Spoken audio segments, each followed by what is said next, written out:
After the last election, I had people telling me, Anna, you should be running for a Green Party leader.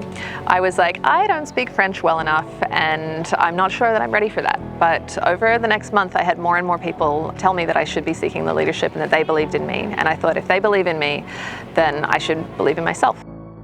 I also knew that I wanted to give respect to the Francophone community, and that as much French as I could learn in 1 year was never going to be native level. And I was intrigued by the models of co-leadership that I saw in my friends in the New Zealand Greens and in many of the Green parties in Western Europe where I've lived and worked. So in January, I actually reached out to Elizabeth May. I said, I'm considering running on a co-leadership platform. She said, how's this going to work with the current constitution the way it is? And I said, well, the idea would be that if one of us wins the leadership race, we'll appoint the other as a deputy, but we will promote working with the members the idea of renewing our constitution, which of course has to be approved by the members over the coming years. And she said, yeah, that should work. And she was kind enough to connect me with co-leaders in other parties. She's also a big supporter of co-leadership, as we know.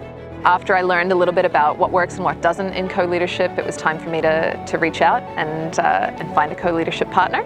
And I asked around in the Quebec Greens, and this name just kept coming up. You got to talk to Keenan-Walcott. So I reached out.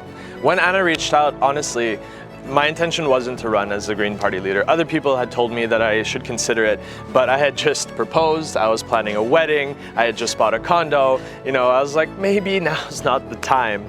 But after speaking with Anna on a number of occasions and seeing how much we aligned on policy, on values, now is the time for a change in politics. Now is the time for a change in a culture shift, and really a time to push for proportional representation, among other things. Co-leadership is something that I believe in. We had a few conversations and it became clear that this is what was best for the party and this is what was best for Canadian politics as a whole, and that we had a chance to kind of make history and do something that has never been done before.